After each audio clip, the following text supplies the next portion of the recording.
28 जून 2022 की दिनांक थी। तकरीबन 3 बजे का वक्त था और इसी दौरान दो कट्टरपंथी सोच वाले युवा आते हैं। शहर के अंदरूनी इलाके में एक टेलर की दुकान में घुसते हैं और कपड़े का माप लेने की बात करते हैं और इसी दौरान हथियार निकालकर टेलर की हत्या कर देते हैं। कुछ घंटे बाद जब इस हत्या का वीडियो सामने आता है और इस पूरे घटनाक्रम की जानकारी लेते दो युवाओं की वीडियो में तस्वीर सामने आती है तो पूरे देश में हड़कंप मच जाता है और देश भर में एक माहौल बन जाता है। पूरा माहौल था नुपुर शर्मा के समर्थन में एक रीपोस्ट का और इसके बाद पूरे देश भर में कन्हैयालाल तेली को जाना जाने लगता है। आज इस घटनाक्रम को 2 साल पूरे हो चुके हैं। किस तरह इस घटनाक्रम के बाद परिवार जी रहा है, क्या कुछ परिवार की मांगे हैं, इस वक्त हम बातचीत करने के लिए कन्हैयालाल तेली के सेक्टर 14 स्थित घर पर मौजूद हैं। इस वक्त आप देखेंगे तस्वीर में जिन्हें आप देख पा रहे हैं वे कन्हैयालाल तेली हैं, जिन्हें 28 जून 2022 को दो कट्टरपंथी सोच वाले युवाओं ने मौत के घाट उतार दिया। परिवार से बातचीत करने के लिए इस वक्त हम सेक्टर 14 स्थित उनके घर पर हैं, जहां उनके बड़े बेटे यश हैं, उनके साथ छोटे बेटे तरुण हैं और उनकी पत्नी जशोदा देवी हैं। सबसे पहले जशोदा जी से बात करते हैं। जशोदा जी, जिस तरह से 28 जून का वो वक्त था, एक वीडियो सामने आता है, सबसे पहले दिल पर क्या गुजरी थी? ऐसा कभी मैंने तो देखा ही नहीं। देख के घबराहट हो गई कि और बस कोई यहाँ के लोग किसी ने मेरे को तो बताया ही नहीं। 3-4 दिन तो मतलब यूँ मेरे को ऐसी बात ही नहीं बताते थे, कुछ भी ऐसा हो तो छुपा के रखते थे। यूँ घर के यूँ घबरा जाएंगे यूँ करके। इस घटना हो रही तो भी इसके पापा को धमकी मिल रही तो मेरे को बताया ही नहीं। ये हादसा हो गया तो भी मेरे को तो पता ही नहीं। जिस दिन बॉडी को यहाँ लाए उस दिन मेरे को पता चला कि उनके साथ ऐसा हो गया। आज परिवार किस स्थिति में जी रहा है? परिवार कितना मिस करता है एक पिता को, एक पति को?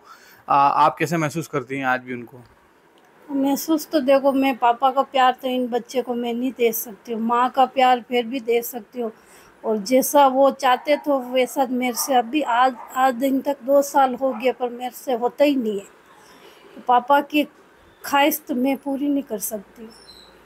आज भी कई बार लोग वीडियो की चर्चा करते होंगे, कई बार मोबाइल में वीडियो देखते होंगे, तस्वीरें देखते होंगे, वो दिन याद करते होंगे, तो कहीं न कहीं थोड़ा डर जाते होंगे, सहम जाते होंगे। रिश्तेदार बात करते हैं, क्या स्थिति है उस कंडीशन को याद करके आपकी? हाँ, वो देखते तो वह लोग हमारे हैं जो तो ऐसा वीडियो बताते नहीं है कि कहीं इसको कुछ हो जाएगा यूँ करके, बच्चे को कौन संभालेगा यूँ करके, हमको परिवार कोई बताता ही नहीं। अब जिस तरह से एनआईए ने चार्जशीट पेश कर दी है, पूरा मामला कोर्ट में चल रहा है, लेकिन अभी भी 2 साल के बाद पूरा मामला जो है बहुत ज़्यादा आगे नहीं बढ़ा है। किस तरह की मांग करते हैं सरकार से और क्या सोचते हैं कि अब तक मामला कोर्ट में चल रहा है, पेशी पे जा रहे हैं, इस तरह की बातें सुनते हैं? अभी 4 पेशी 6 पेशी तो हो गई है। हाँ। अब क्या पता लास्ट वाली पेशी पे कह रहे कुछ करेंगे। अब क्या करे, हमारा कोई बोलने वाला ही कौन है? ये बच्चा है, इसको छोटे वालों को तो इतना बोलना ही नहीं आता, मेरे को भी नहीं आता। अब सब उन पे ही छोड़ रखा, फांसी दे तो और बढ़िया, हमको थोड़ी शांति मिले। जिस तरह से आपके बड़े बच्चे ने पाँव में चप्पल नहीं पहनने और बाल नहीं कटवाने का प्रण ले रखा है, दया तो आती होगी मन में, पीड़ा तो होती है।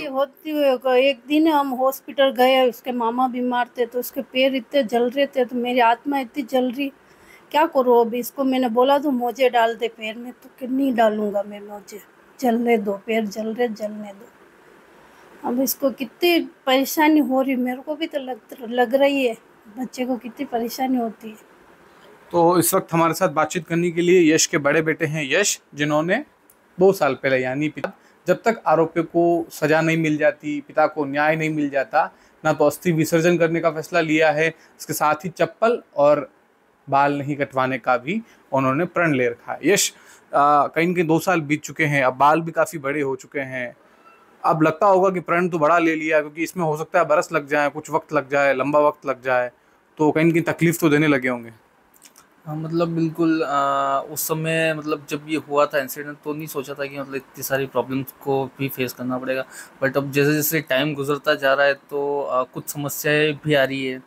तो जैसे कि इतने बड़े बालों के साथ मैंने मतलब फर्स्ट टाइम ये प्राणी के बाद ही मतलब इतने कभी किए हैं बाल बड़े, और जब तक उन लोगों को फांसी नहीं होगी तब तक मैं इसी तरह रहूँगा, मैंने यही प्राण लिया है। अब केस का क्या स्टेटस है? अगर एक परिवार से मैं पूछूं केस का क्या स्टेटस है, एनआईए वाले आपको क्या बताते हैं, क्या कहते हैं कि केस इस लेवल पर चल रहा है, यहाँ तक पहुँच चुका है, क्या बताते हैं?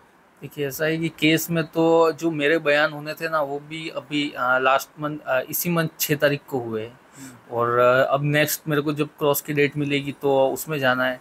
मतलब 2 साल में अब जाकर अगर मेरे बयान हो रहे हैं तो आप समझ ही सकते हैं कि कितना टाइम लेंगे केस सॉल्विंग में।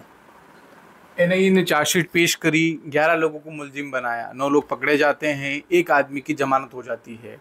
आपको नहीं लगता जिस तरह से इस मामले में थोड़ी ज़्यादा ढिलाई बरती जा रही है, उस पर थोड़ा ध्यान दिया जा सकता था? एनआईए ने कहीं थोड़ी बहुत इसमें ढिलाई बरती है, बाद में न्यायालय में मामला उतना तेज़ी से नहीं चल रहा जितना चलना चाहिए था। एक्चुअली में एनआईए से मेरी इस मैटर पे भी बात हुई थी।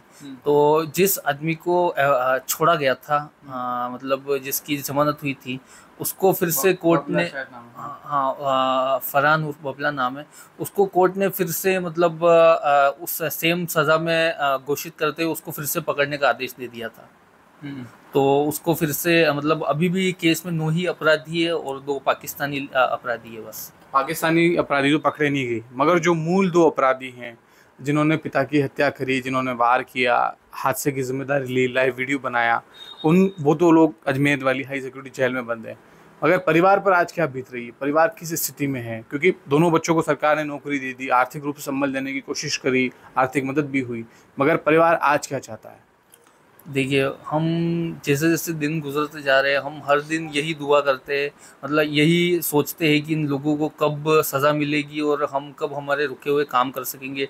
जिसमें सबसे मुख्य है कि मेरे पिताजी की हमने आज तक अस्थि विसर्जन नहीं किया, और जब तक उन लोगों को सज़ा नहीं होगी तब तक मैंने अस्थि विसर्जन नहीं करने का ही प्रण लिया है। जिस दिन उन लोगों को सज़ा होगी उसी दिन मैं अस्थि विसर्जन भी करूँगा। आगे क्या करना चाहते हैं? फिलहाल आप जॉब के साथ पढ़ना चाहते हैं, क्या करना चाहते हैं आगे? मैं अभी जॉब के साथ रनिंग, जो आगे कोई एग्ज़ाम्स आ रहे हैं उनकी भी प्रिपरेशन साथ में कर ही रहा हूँ, और फाइट करूँगा जैसे जैसे आगे बढ़ने के लिए। तरुण, आप बताएं कि जिस तरह से एक सामान्य जीवन आप जी रहे थे, 18 बरस आपकी उम्र थी, अब 20 साल के हो गए, यानी 2 साल बाद आप 20 साल के हो गए हैं। 24 घंटे साथ में पुलिस को रहना पड़ता है, रखा जाता है, घर में भी कहीं की गार्ड रहती है, थोड़ा अजीब तो लगता होगा। जी सर, पहले मतलब जब मैं 18 साल का था तब मैंने कॉलेज में नया नया ज्वाइन किया था, तब मतलब क्या लाइफ थी, और अब एकदम पुलिस आ गई, बिल्कुल चेंज हो गई है। अब रोज़ पुलिस के साथ उठना बैठना, कि ऑफिस में पुलिस, हम कहीं जा भी नहीं सकते, कोई मतलब नहीं, वो प्रॉब्लम तो बहुत क्रिएट होती है। तो कितने लोग आपके यहाँ पर रोजाना पुलिसकर्मी रहते हैं? पुलिस मतलब एक 4 की गार्ड है, और मतलब सुबह शाम के अलग अलग है। 4 यानी 1 हेड कांस्टेबल, 4 कांस्टेबल, ये हर वक्त आपके घर में या आपके परिवार के सदस्यों के साथ रहते हैं? डबल गार्ड है, मतलब शाम को अलग अलग है, और फिर हमारे दोनों भाई के 2-2 PSO है। तो इस तरह से पुलिसकर्मी के साथ आप रहते हैं, लेकिन अब सामान्य जीवन जी पा रहे हैं? क्योंकि पहले तो खुलकर जिया करते थे, घूमते थे, खेलते थे, अब क्या कभी आप खेल सकते हैं, घूम सकते हैं, नॉर्मल जीवन जी पा रहे हैं? अब सर, अब मतलब बिल्कुल लाइफ चेंज हो गया। अब खाली ऑफिस टू मतलब घर, मतलब और दूसरा हम कुछ काम नहीं कर सकते। खाली नॉर्मली कुछ दूसरा काम हो तो करना वो मुश्किल होता है, बस बाकी ऑफिस टू घर और घर टू ऑफिस पर इतना सा हो। बाकी संडे में भले हमारे 2 दिन छुट्टी रहती है, पर उसमें भी हम कहीं जा नहीं सकते हैं, PSO साथ में रहते हैं इसलिए। सरकार ने जो मदद के वादे किए थे, जो दावे किए थे, वो सब लगभग पूरे किए गए हैं। अब फिलहाल न्याय का इंतजार है। आपकी तरफ से कोई मांग जो आप रखना चाहते हो? देखिए हमारी 2 साल से लेकर आज तक यही मांग है कि अपराधियों को जल्द से जल्द सज़ा मिले और इस केस को फास्ट ट्रैक में लाया जाए। उस समय इस केस को डिले किया गया था और क्या पता क्यों इसको फास्ट ट्रैक में नहीं चलाया गया था। अब अभी भी मैं सरकार से या जो भी यही उम्मीद करता हूं कि इस केस को अभी भी फास्ट ट्रैक में लाया जाए और 3 से 6 महीने के अंदर इसको निपटा कर इन अपराधियों को जल्द से जल्द इनके अंजाम तक पहुंचा जाए, इनको फांसी दी जाए। तो ये उदयपुर के कन्हैयालाल साहू के परिवार के लोग थे, यानी दोनों बेटे और उनकी पत्नी, जिनका ये कहना था कि इस पूरे मामले को फास्ट ट्रैक में ले जाने की बात हुई थी, वादा हुआ था, मगर यहाँ पर वो साकार होता नज़र नहीं आ रहा। 2 साल बाद भी आरोपी जेल में बंद हैं, मगर आज भी परिवार को न्याय का इंतज़ार है। सतीश शर्मा, राजस्थान तक।